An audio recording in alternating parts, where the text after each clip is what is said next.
Perfect. Good timing. I remember we talked about this session. It was like, we should invite you because I would love to actually meet him in person. It'll make sure we actually get in the same room. Yeah. I can appreciate had to face to this first person who's on my list. Great. Are we ready? People are still coming back in, but it's 1 o'clock. Yeah, I think we should go. All right, thank you everyone. Welcome back to the afternoon for day 1. So we now get to shift gears a little bit. We've had our morning sessions and our plenary talks, and now we're going to shift gears and talk a bit about electronic ICUs, telemedicine, and particularly talk about it. First, Cheryl Hiddleston is going to talk about it from the nursing perspective, pros and cons of working in an EICU, and then we'll have Vinu Velagapudi, who's going to come up and talk about it from the physician perspective. So Cheryl, thank you for coming, and I'll give you the podium. It's all yours. Yay! I was told I needed a walk-on, and I was going to tune up some Lizzo, but I don't think Greg would let me. I really don't. And on the agenda, I think it has Venu going before me, but we swapped up a little bit. So I'm going to talk about pros and cons for EICU nurses, but the first couple slides, I'm actually going to explain to you what it is we do in case there are people in the audience that haven't encountered a tele-ICU, EICU, telecritical care program, any of the above. Actually, this is a picture of one of my nurses, Nick, and he's working in the EICU, and this is a typical workstation that we have. Our program runs on people, but the foundation of it is all technical, with lots of applications that we run for different functions. So we have 24/7 nurses working in our environment, and they provide continuous monitoring of the patients in the ICUs across all of the hospitals we monitor. We currently monitor patients in 6 hospitals, 150 patients, and they're across the state of Georgia. 4 of the hospitals are Emory hospitals, and we have 2 that are external. And in September, we're adding 2 more rural hospitals in South Georgia, so we'll have a total of 8 hospitals then. And this is another picture of our work area. That was before my hair went gray. And some of the nurses and all of the equipment we have there. So what is EICU? This is actually a picture from 5E at EUH. So you can see in this picture that there on the wall, there's an APP speaking to one of our physicians in the EICU. So all of the rooms have speakers, microphones, monitors, and cameras. So we have bidirectional communication in every room of the patient that we provide care to. We also have data feeds from the bedside monitors. Once a minute, all of the waveform information and vital signs from the bedside monitor feeds into our eCare Manager system. We also have feeds from the EMRs, nursing documentation, respiratory therapy documentation, labs, pharmacology, all the medications, all of that data feeds into our system. And there are algorithms built in the system. It's a Philips product that we use. And the algorithms help us drill down on the patient that's actually in trouble that needs help right now. The nurses have 35 to 45 patients that they provide care to. So, and the physicians have 150 or so, 100 to 150, depending on what day it is and what's going on. So they have to have some help that let them drill down on the specific patient that's having a problem. Oh. This is one of the questions. How do EICU RNs manage the large number of patients that they monitor? I don't know how this works. Oh. See? You guys are so smart. Everybody, and it pops up there and it's done.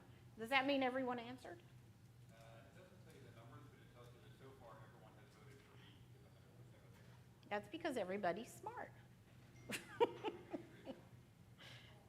Okay, so I'll go on. So basically what we do is we detect irregularities, we decide what to do, how to treat them, then we track them. The physicians will assign tasks, interventions for the patient. We classify those, act on them if we need to again. Then we try to project what's going to happen.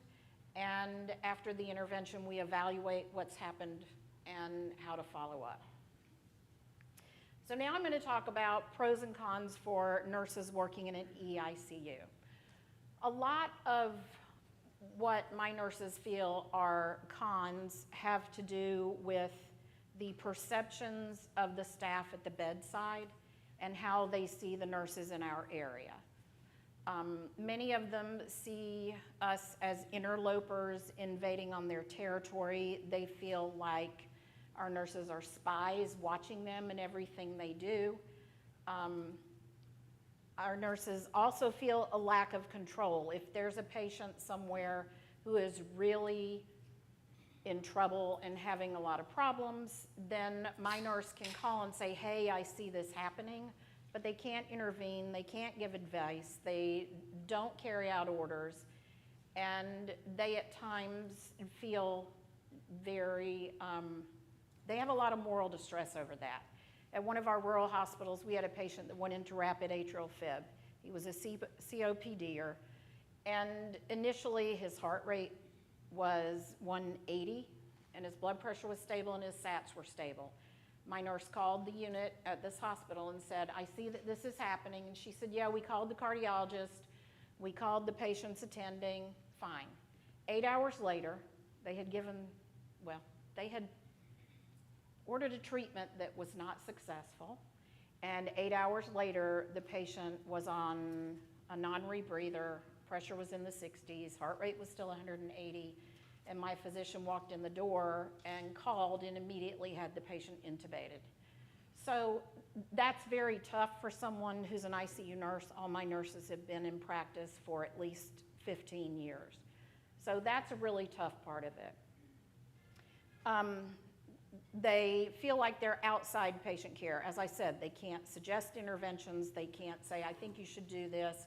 Something you might do if you're working with someone in the unit and they come to you and say, I see this, and you might make a suggestion from a nurse to a nurse. My nurses only do that if someone asks them because they're trying not to give the impression that they perhaps know more, are better equipped, etc. And it's interesting because in some cases they're seen as non-clinical people. Even though they're nurses, they do the same credentialing, they have the same critical care skills every year as all of the other ICUs across Emory. All of my nurses are CCRN certified, and sometimes the people on the other side of the camera think they're monitor techs and they're just sitting there watching the monitor waiting for things to happen. This was an email that I got it was 2019. And it says, Cheryl, I feel like a broken record, but at 2:20, Mrs. Baker, oops, I thought I took the names out, doesn't matter, in this room, pointed to the camera and asked why it was moving. The screen was going and the camera was turning back to the wall, and she was not happy. This particular nurse had sent me maybe 20 or 30 emails. And in most of them, she said, someone's spying on us again today. So that's just an example of some of the feedback from the bedside. And this was much more prolific at the beginning when we first started, and people really weren't accustomed to it. They didn't feel comfortable with it, and they didn't know us that well. Then COVID happened. Our census increased 50% in 3 weeks and never really went back to pre-pandemic levels, just like everyone else. We saw the exact same trends. The bedside staff tripled their requests for help. There's a little button in every room, and the nurse can press the button and call and say, I need help, I need to talk to the doctor. Would you watch my patient? Can you tell me this, et cetera, et cetera. So the numbers increased exponentially when COVID happened and rooms were closed and people couldn't get into the room quickly and they had to put their PPE on, all of that. So that made a big difference. My nurses do a camera session, so they go in through the equipment in the room and look at every patient a minimum of once a shift. If a patient is really stable, they look in the beginning. We check things like VTE prophylaxis. They look at the drips. They look to see if there are any issues going on in the room when the nurse is not in the room. So they do that once a shift. And the number of camera sessions increased in that month from 8,800 to 39,000. My nurses were continually going in the room and checking the patients because they knew the staff at the bedside didn't have an easy visual always of what was happening, couldn't hear what was happening. There were HEPA filters in a lot of rooms, and they couldn't hear if a pump was beeping. Sometimes the vent, which has an alarm in the unit, but sometimes it wasn't heard. So these are the things we did during the pandemic. Increased visual rounds, as I said. Every 30 minutes to an hour, we went in every COVID patient room and checked on the patient. We communicated with the staff when they were getting ready to go in the room. They would call and ask about drips, what's happening, is there something I need to take when I go in, etc. They assisted with documentation. We got access through a remote tool to allow my nurses to go in and document in the chart when the nurse in the room was also charting. Assisted with bundling tasks when they were entering the room, help coordinate communication between the room and the desk outside. It sounds like a simple thing, and I know you guys all know, when you're in a room and you're all duffed up, it's not easy to yell out to the desk. Sometimes people answer the call bell, sometimes they don't. So also help support PPE compliance. If we saw someone go into a room and they forgot a particular element or didn't follow through, we just said, hey, I noticed. Oh, this is another question. Are EICU nurses able to provide direct patient care? So even if only one person answered, it's 100% correct.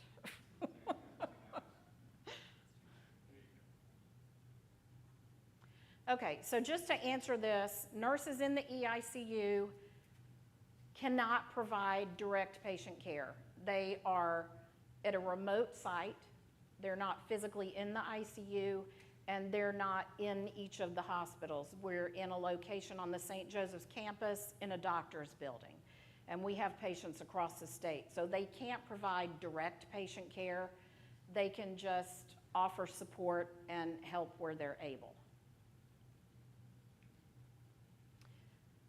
This is a graph showing the camera sessions and how many times the nurses went into the room. This one is from before the pandemic started to 2020, and I have more of these graphs, but they very clearly show when the surges happened, we increased greatly with the number of times we went in the room to help and look at the patients. This is a paper that AACN published, and I'm actually one of the reviewers on this one, talking about nursing practice in progressive and critical care for tele-ICU. And one of the focuses in here, one of the areas that they talked about was being sure to identify and address the unique ethical dilemmas and tele-ICU environments and the moral distress that can be encountered there. So one of the things, oh, sorry, I'm getting ahead of myself. So these are emails that I got after the pandemic started, and they're much different than the ones I got before. This one said, Cheryl, we're instructed not to bring, I had let everyone know that my nurses could now co-sign blood. We couldn't do that before, so I got a remote system that allowed us to go in and do that. And I asked people to take any documentation in the room that was on paper because, of course, we can't see that out at the nurses' station. And one of the directors said, we were instructed not to bring any papers in the room, including CSAR sheets, perhaps support Oh, perhaps consents can be scanned or faxed to your team instead. We truly appreciate all the support you've been providing. Please advise. So I got back with the director of that unit, and then they made a decision to put these sheets in a plastic bag, take them in the room, and leave them in the room. Another one said, staff today voiced how helpful EICU has been in our huddles. We even give a shout out to the EICU. And in May, thanks Cheryl for all you and your team are doing. I understand the limitations. Things are changing so rapidly that it is almost comical. Initially, the plan was to move today. Then early today, we were told next week. So the point being, we became an area that was seen as people who are helping and assisting and supporting, which is what we wanted to do all along, instead of being seen as spies and interlopers and people that don't want to be there. So EICU RN benefits, being able to contribute in a meaningful way in later years of practice. I have a nurse who came to work for me in a walker because he had injured his back so many times at the bedside. He no longer uses any assisted device now because he's not pulling and bending and pounding the pavement and walking. There are research opportunities in the EICU because we have a huge data set that people can look at and develop different questions. It's rewarding for them to be able to support staff across the state. When the pandemic happened, the overwhelming response from my nurses was, number one, I'm grateful that I'm here working and I'm not in a unit. Some of mine worked in units too. And number two was, what can we do to try and help the people who are in the unit, who are being exposed and being put at risk? They are also able to work remotely from more than one place, increases the longevity of career. I have more than one nurse past the age of 65 who is still working because she can. She wants to be involved. She wants to use her critical thinking skills. She wants to make a difference. She's not ready to retire, but again, she's not having all of that physical damage that you have when you're working at the bedside in the ICU for a long time. Able to avoid disability status due to physical limitations. So night work and burnout, we started looking at that. Dr. Buckman runs the program with me, and we started looking at that in 2015 and decided we wanted to come up with a way for our staff to have increased quality of life, increased joy in work, and still have our units covered and maybe decrease and mitigate some of the bad effects of night work. So in doing that, we started thinking about a different kind of team. And I worked with Amar Gupta, who is at MIT, and talked a lot. He's done a lot of research on remote teams and geographically dispersed teams. So I talked to him, and we decided we would send one nurse and one physician to Australia. Australia is the other side of the world. Sydney right now is 14 hours ahead of us. The West Coast is 12 hours ahead of us. So we send one nurse and one physician there, and they work covering the patients in our area in the daytime hours during the night shift in Atlanta. I still have a complement of staff here. I don't close this area down because I only send one physician, one nurse there, and I have 4 nurses a shift that work all the time. So we have people here and we have people in Australia. We started that in 2016. In March of 2020, I had a fellow, we also have a fellowship rotation there for critical care. And I had a fellow there, and his wife was, I think, 7 months pregnant. And they got the last flight out of Australia before they closed the borders. So I am going back September 7th, and we're restarting the program. I have a nurse and a physician starting on the 22nd of September. And we use all of the same applications. The computers there are on the Emory network. We had a circuit set up so we can do that. And they do 7 a.m. to 7 p.m. or 8 a.m. to 8 p.m. when daylight saving happens. So They hate it there. Um, this is in the middle. He is called a quokka, Quakka. Quokkas only live on Rottnest Island, which is outside Perth, Australia, in the Indian Ocean on the west side of Australia. So people go there, they actually forge relationships between physicians and nurses that they haven't necessarily experienced before because they're the only two people they know there. They become much more, they just have a different relationship. They become friends, lifelong friends. They still do things together, hang out together, and they learn more about each other than they do in a regular ICU environment. Then when the pandemic started, and I was concerned about people getting COVID and coming to work, I created a workstation in a suitcase. You saw that we have 6 monitors, 2 computers, and I bought laptops, I bought monitors, I bought docking stations, and packed them all up, and people take them home and they set up their own work area. They rotate, they work at home for a month, and then they come and work in the hub, in the area for 2 months. So this is probably the biggest satisfier we have in our area. My nurses love this. And in the middle, that's, let's see, can I do it here? Oh, this is Brad's station at home. His actually is, I think, better than the ones we have at work. And then Angelina has her doggy who works with her. So this is a huge benefit of working in the EICU. You can still do the exact same work, but you can do it from 12,000 miles on the other side of the world, or you can do it at home. And this has been a huge satisfier for our area. Work from home outcomes. More than 70% of our nurses are participating in work from home. Everyone doesn't want to do it. Some people want to come into the area and work that way. 80% increase in coverage for call-outs. I know everybody knows you have a call-out at 4 a.m., what are we going to do? And with people working from home, they're much more likely to say, oh, okay, I'll get up and go downstairs and work, than they are to drive in and do so.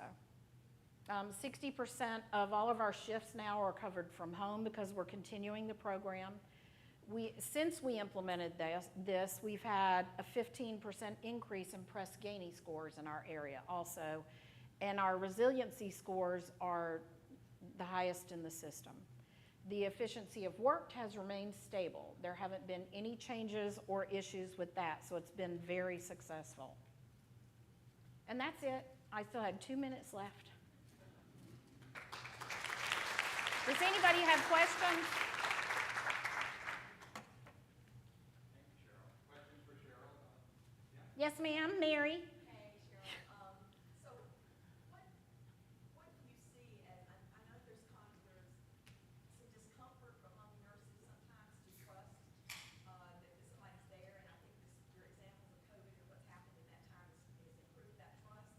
What do you see as some negatives for the nurse who's working in that position? In the unit, Yeah. Um, The nurse that's working in your in the EICU, the negatives really are primarily about the perceptions of people on the other side. Some people feel that all of the applications are tough to manage. And I've had 3 nurses who worked within Emory who interviewed with me. And if someone works at Emory and interviews with me, and I feel like they're a good candidate, I will actually have them come and shadow for 4 hours, because I want them to understand all of the technology that's involved and how it might work. So there are some people who it takes a little bit longer to get used to new technology and how it works. So I would say that's probably one that the nurses might say. Sometimes it's tough with all of the applications that we run all the time. For the most part, I have to be honest, my nurses say, thank God this is where I am, I love this, I won't ever do anything else. So a lot of the negatives are really about perception. And I think that's very important. That's one of the reasons I think if we add this content to this program, because it's important to understand the safety and the efficiency that it. Right. I mean, there were times when my nurse would go in a room and the nurse in the room would do this and not even turn around and acknowledge them. They just didn't want them there. So bless them. I have scripts for them to talk to people, but it's tough when someone doesn't want you there. But they work through it. Thank you. Good question, thanks. Other questions? Yeah? Yeah, do patients have to sign like consent considering you're on camera now? So they do, there is a portion, of the Emory general consent includes if you're in an ICU, you may experience the EICU with clinicians coming in. None of the camera sessions are recorded. They're all live, like Skype or FaceTime. When it's on, they're there, and when it's off, the camera turns around and they're gone. So they don't go in the rooms without a purpose. They don't just have a video running in the rooms. But yes, it's part of the consent when you're admitted to an ICU. I did not do that. Just recycled the microphone. I apologize. And that had nothing to Yes. do with your answer, by the way.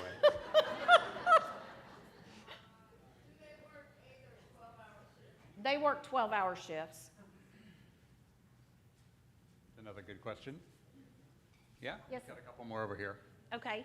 This is just for ICU, but is this be something you would expand into, like, kind of partially taking the place of rapid response? You know, if you've got a patient that's declining on the floor, you can get a physician or a critical care nurse to, lay eyes on it and So So there so are, the question is about EICU or trying to get it outside the ICU yeah, maybe to there are help. 100 different use cases for this. Once you have the equipment, you can use it anywhere. One of the rural hospitals that we had one NP. She actually was one of the first graduates of the training program here at Emory, the residency program. And she would take the cart everywhere she went around the hospital. And she would call the doc, see what he thought, write the orders. We have carts in the EDs at the Emory hospitals.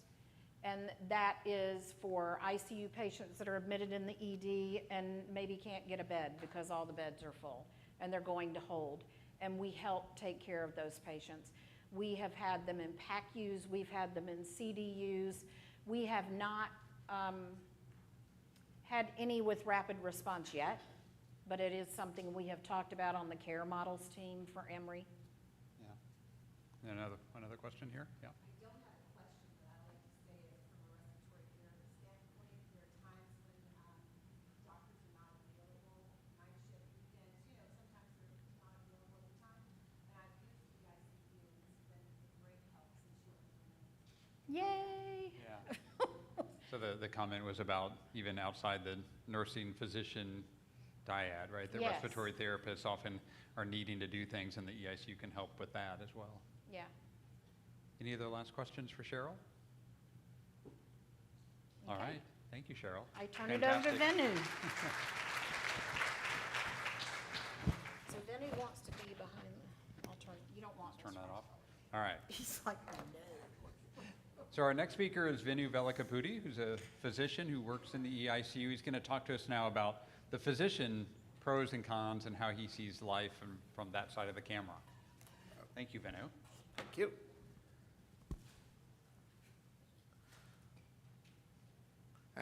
Cheryl went in first because A, she's more interesting and I'm a little bit more boring than her. So bear with me.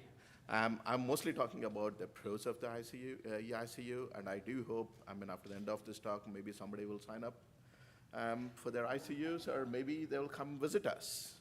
All right, so EICU, I'm going to stick to somewhat of a vendor-neutral perspective, because EICU is a Philips platform, and tele-ICU can be everything. So there are other platforms around, even Epic-based platforms.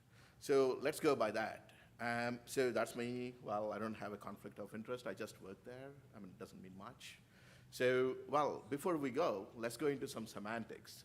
So tele-ICU better defined as telecritical care. Again, it's just terms to say that you're doing something remotely, which you do at the bedside. So commonly used types are the centralized model, the hub and spoke, which is our model.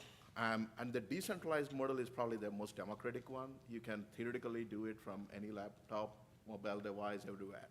It doesn't exist yet on a regular basis. And a hybrid one, and you do have a continuous care model, a scheduled care, and a responsive model. So, the reason we're talking about it is when I was given the mandate to talk, I was like, well, what does a tele-ICU physician mean? I really think of this tele-ICU as a team or a solution. So where does my end end and where does Cheryl's end start? I don't really know. As far as I know, what is the definition of a tele-ICU physician? Is it somebody who does tele-ICU all the time? There's very little who do, there are very few persons who do that. So, well, I guess anybody who does any kind of involvement in the tele-ICU, even at the receiving end as a collaborative service at least, and on that side of the camera like me, all of them are tele-ICU physicians. They could, so then I'm going to talk about, well, is it beneficial to everybody, like I say, and what data can I show? Is it successful everywhere? Well, nothing is perfect. And what can we as physicians do, and how can you guys help me on from the other side? So, a tele-ICU clinician can be many a thing. It can be a brand ambassador, it can be outreach service, a consultant, hopefully a collaborative provider, and a leader. So, so these are the potential benefits. Well, don't be frightened by the list. Some of them are proven, some of them are intangible. Since we are all here for the patients, I do have to say, well, whatever is patient-centric is probably helping us. So the data on patient-centric stuff, mortality, LOS, I would take it in a little bit of detail with the data available. And, we live in this world where we have to cut costs and manage care. So the financial part comes in. And then some of the logistics, thanks to COVID, like how do we manage ICU capacity strain, et cetera. And then the other intangible things such as, well, how can we prolong the longevity of providers? Over here, what Cheryl talked applied to the physicians too. It's not that different. It's kind of the same thing.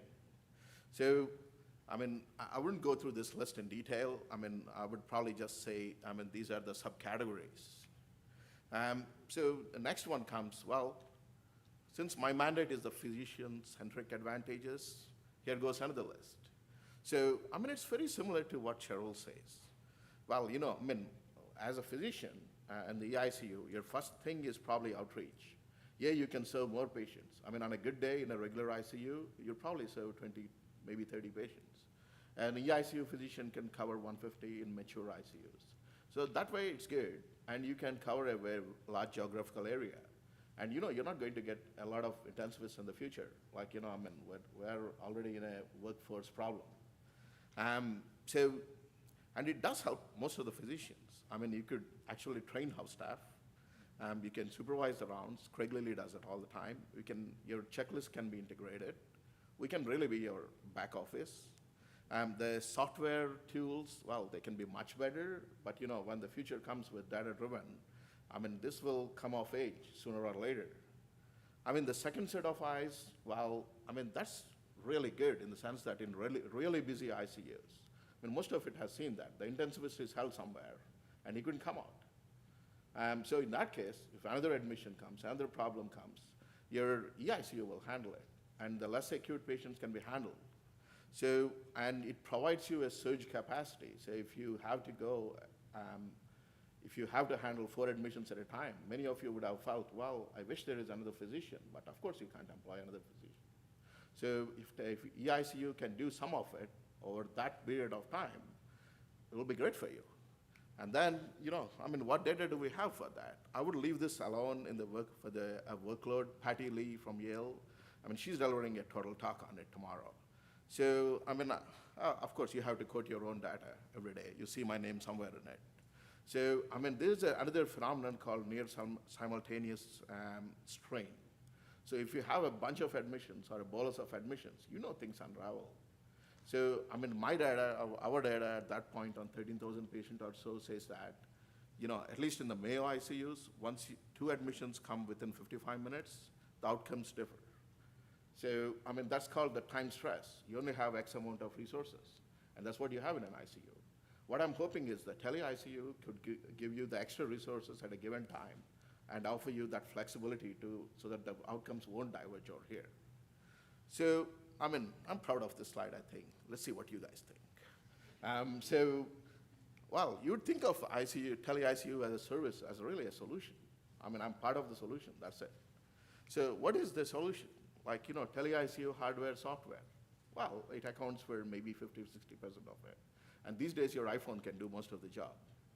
Well, what really matters is how you design the system and what are the human factors here. That's what makes or breaks a tele-ICU. I mean, a tele-ICU will exist, but you know, these are the factors that make a real difference. And when these factors align with the target ICU and the bedside providers, so that's when you get real outcomes. So, and the tele-ICU from their end is supposed to give you some feedback, hopefully real time, so that you guys can improve. And the other way is even more important. I mean, you have to tell us, well, what are we doing right and wrong? And hopefully we should adapt too. I mean, within the limitations of our platforms. So, well, what is a physician here?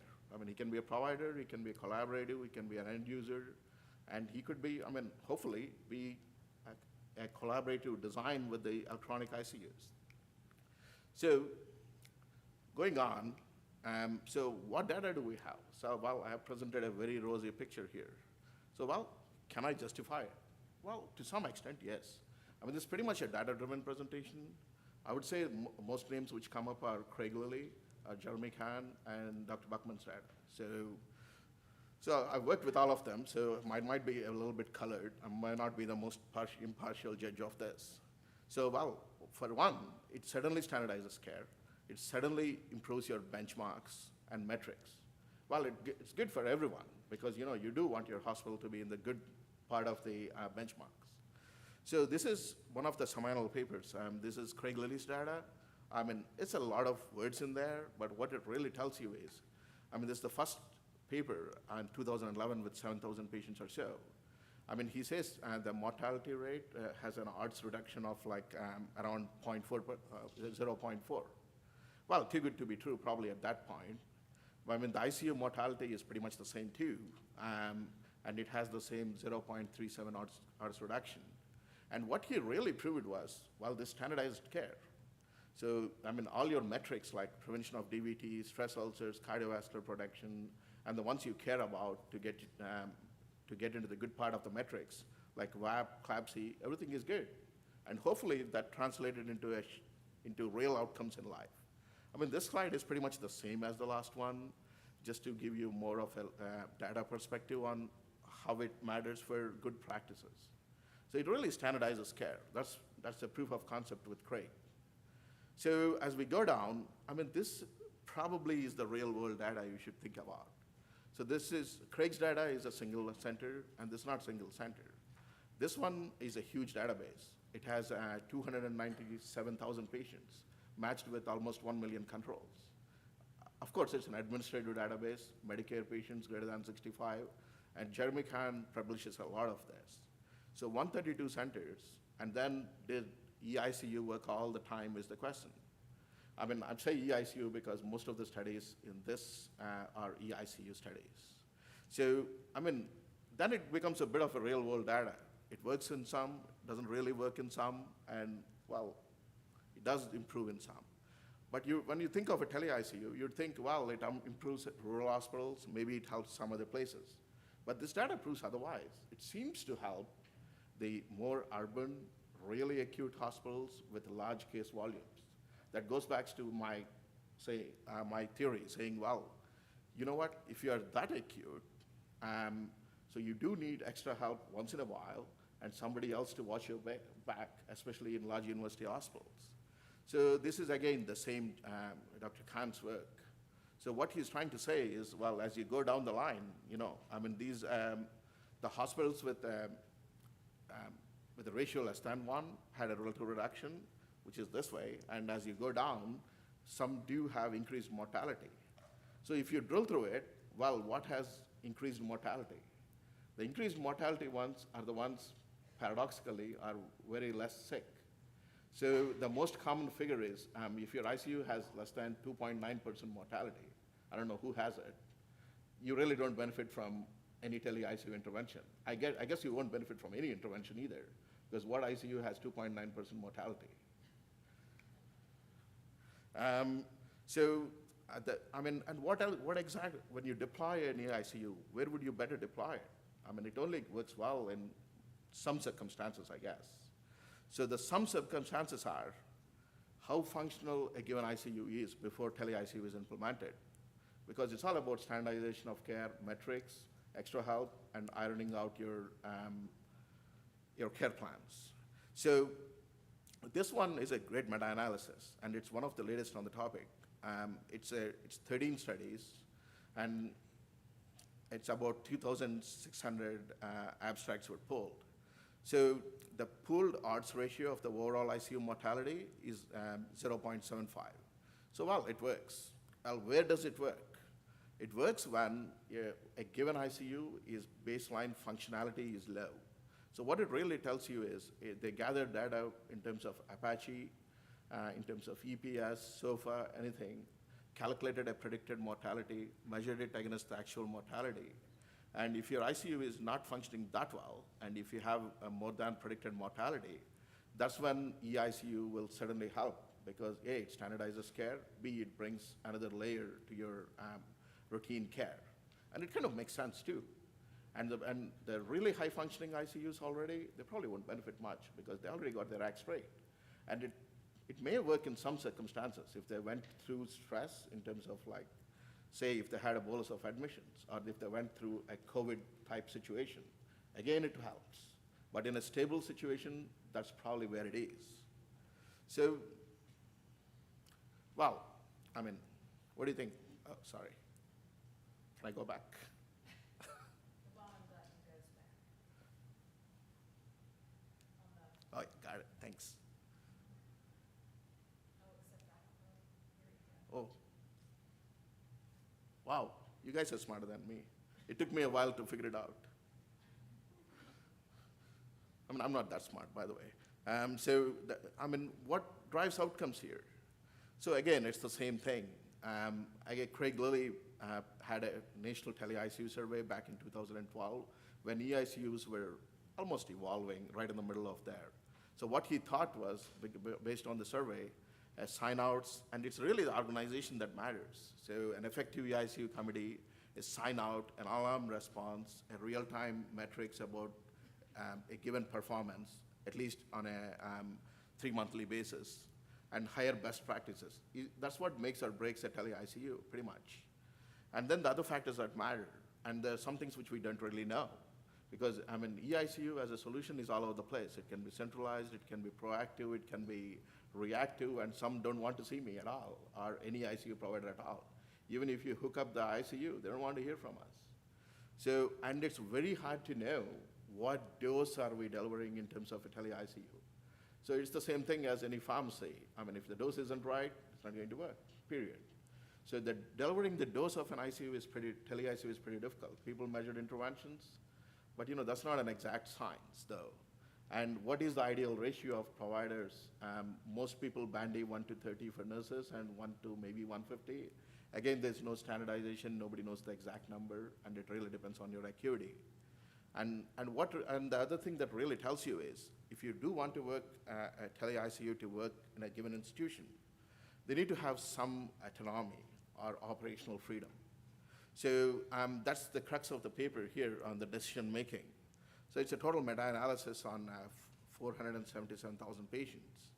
So when they pulled it, if the tele-ICU has some decision-making authority, means they are empowered to act when they see something, instead of asking somebody for permission, or they're somewhat proactive, that's when the mortality benefit appears. If they do not have decision-making authority, or they're just consultative, or they do not monitor, and not supposed to do anything, it just doesn't fly. I mean, it kind of makes sense too, right? Um, so again, going through what makes or breaks a successful one, at least from the physician perspective is, so if people say that ICU is good for you, and they collaborate more, and they ask for your help, and you have better outcomes, I mean, it makes sense. And and if you have shared staff, means it's the same faculty for the bedside as well as the tele-ICU, it really helps. I mean, that's human. You trust somebody you know. And then the standardized interaction between these two teams and really communication that matters. Again, these are human factors that work, I mean, not even in a tele-ICU, it works for any kind of environment. So that's pretty much what the data from Jeremy Kahn says when he did an ethnographic study. So, I mean, is it universally accepted? Well, it's accepted most of the time. So the data shows that, among the 23 studies who surveyed everybody, I mean, they surveyed doctors, nurses, residents, and some ancillary providers and some administrators, and only one study did. So it's acceptable around like 83% of the time. So it's not too bad. People do seem to like it and participate in it. So I have to quote this because it's Dr. Buckman's. So, I mean, this is data here. So this done around the 2011 to 15 timeframe when the tele-ICU was getting over here. So it's they were supposed to show some data to Medicare when the APP program was evolved. Am I right, Cheryl?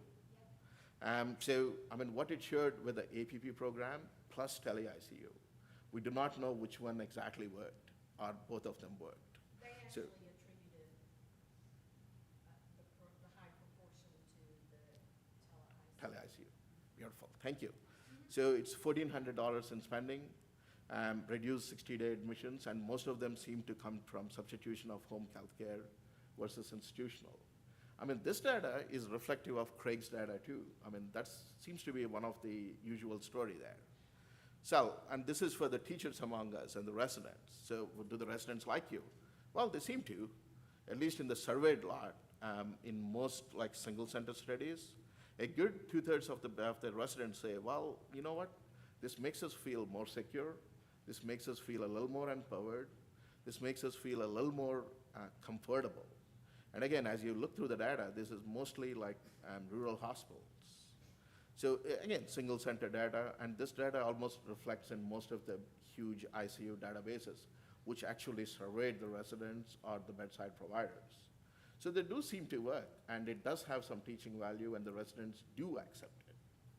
So as a teacher, as a tele-ICU teacher, you probably make some progress. So here comes the COVID story. Well, COVID happened, and people remembered tele-ICU.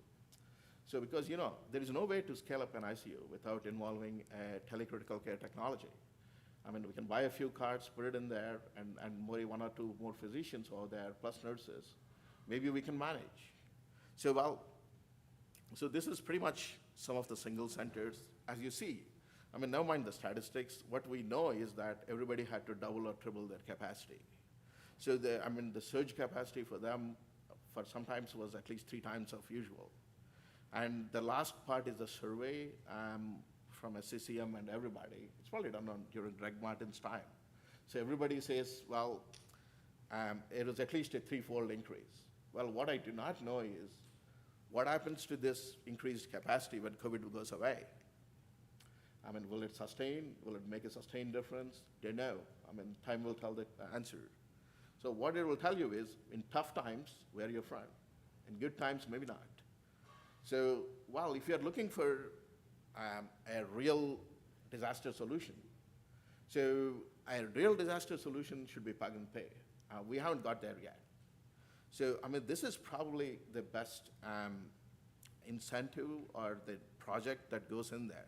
It's the National Emergency Telecritical Care Network that happened during COVID. Well, even COVID has a silver lining. This is probably one of it. So, I mean, this is really more compared to what we use. So this is elastic cloud computing. So the software lives in the cloud. And theoretically, this is supposed to talk to any mobile device, and any mobile device on your end, on my end. So this is a very democratized setup. It's a real world 21st century. Well, it had two phases. The first phase was run during COVID. It's 260 caregivers and 250. They served around 220 patients. The second phase is ambitious. I mean, it's scary too, because they were including ways to remote control your ventilators. You could remote control your machines. Well, you know, it's easier said than done. It's going to take a few years to reach to that, but this is the optimal solution here. So, I mean, I'm going to go through these slides pretty quickly. These are the financial aspects. Well, we all have to care because somebody has to pay for the cost. Tele-ICU doesn't come cheap. So this is the logistics center aspect pioneered by Craig Lilly at UMass. So what he figured out was, you know, most patients can be treated at your community hospitals, and then, you know, ideally they should stay there, and the sicker ones would come closer to the academic center. Great concept, worked for Craig. I don't know if it works for anybody else. So, I mean, what's the data that shows that it works for Craig and the UMass system? This is single center data, folks. This is from my old institution. This is Craig's longitudinal study on his financial data. So, I mean, what he did was when he invented the tele-ICU, after a while, you see somewhat of a flattening of the effect of the ICU. As the ICUs got better, you kind of reach a point where it won't get any better anymore. Craig's solution was, I mean, we all have to reinvent yourself down the line, maybe 5 years, 10 years. His solution was to build a logistics center, and that takes care of the admissions in the sense that it decides who stays at the community hospital and who goes close to the mothership. I mean, great concept. And then they have full autonomy over who they can discharge and who they can keep. Probably won't work in elsewhere, but you know, it works for Craig, works for UMass, and then they did operate, and they had plenty of benefit. So in the sense that, I mean, he used a complicating cost-based methodology. I mean, what it shows is his annual direct contribution margin went from 7 million to 37 million during tele-ICU. Then it got stuck for a bit. Logistics centers went in, and then it went to 60 million. I mean, it's good. And then they actually almost built a new ICU because they managed to discharge a few patients, and they managed to get around 1,400 transfers in a given year. So that's equivalent of building a new ICU of around 30 beds or so. I mean, he just leveraged his capacity and his autonomy and the logistics center. So the costs, I mean, this is dated data. So it's, there are 8 studies, and come cheap, 50 to 100,000 outlay costs. The capital outlay is pretty high. I mean, again, I'll tell you, I mean, this is in 2011 dollars. I mean, coming down the line, it becomes cheaper. I mean, I know the data from Yale. I'm not supposed to talk about it, which is much cheaper. I mean, that's an Epic-based solution. Because most of the price is in the equipment, paying the vendor, the license fees, and all that kind of stuff. Salaries account for maybe 26% or so. So, well, what's coming down the pipeline, which may tell us something better than what we know? Not a lot. I mean, this is a Brazilian study. The primary outcome is ICU LOS. But would it change a lot of what we do? I seriously doubt it. The study is already done. I'm waiting for this to come out.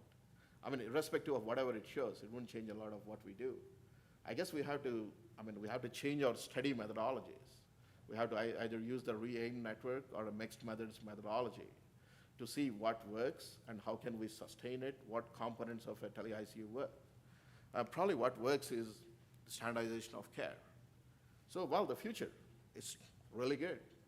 I mean, not really related to the tele-ICU technology, it's the AI that makes it better. And someday, augmented reality will come through, and you don't really have to go anywhere. And NLP will take off, sensor fusion will take off, things will get much better. I mean, again, you know, just for our sake, this is one of the Emory work.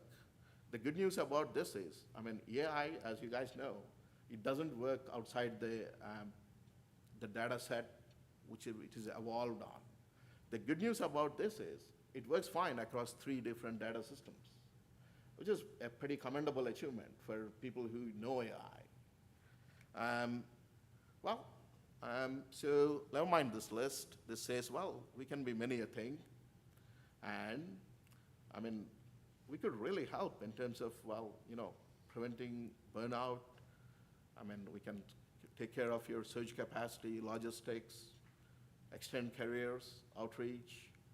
And the best thing I do, I'm a fairly popular person if you do a lot of EICU. People like you because you can preserve their sleep. And if I did put somebody to sleep, they are the best ones. They already know what it is. Thank you, Vinu.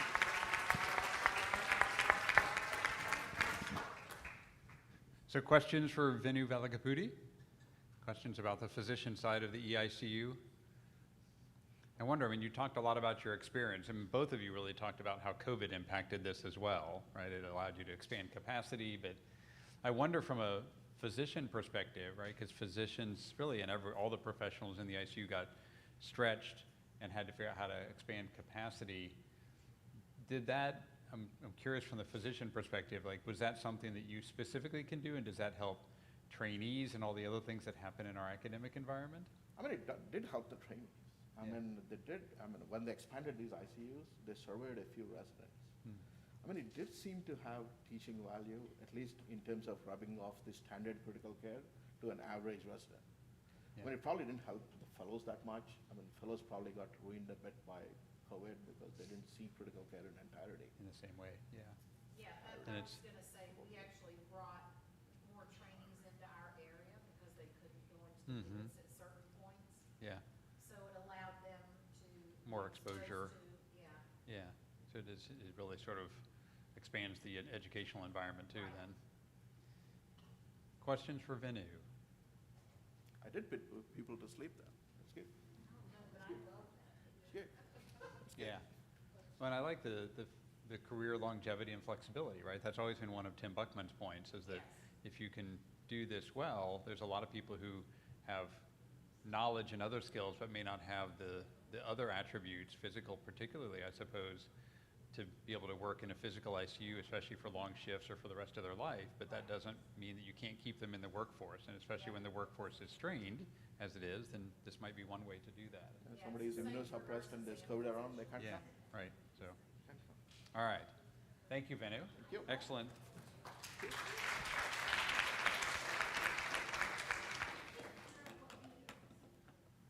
Who? You want to do the next introduction? Is it break time? All right, thank you, everyone. So it looks like we've got a 10-minute break, so we'll be back at 2:10 to get things started again.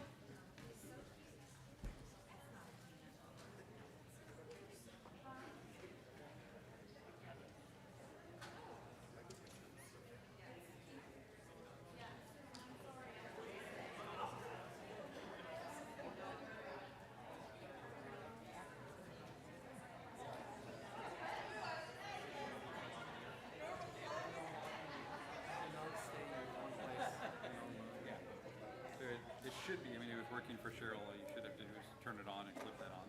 So, and if you want to, obviously, you can test it and make it work.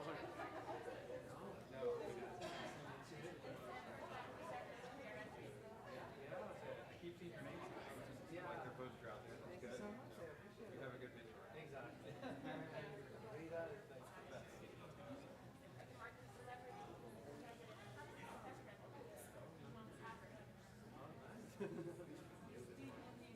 You were the past president of the chapter.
to the screen.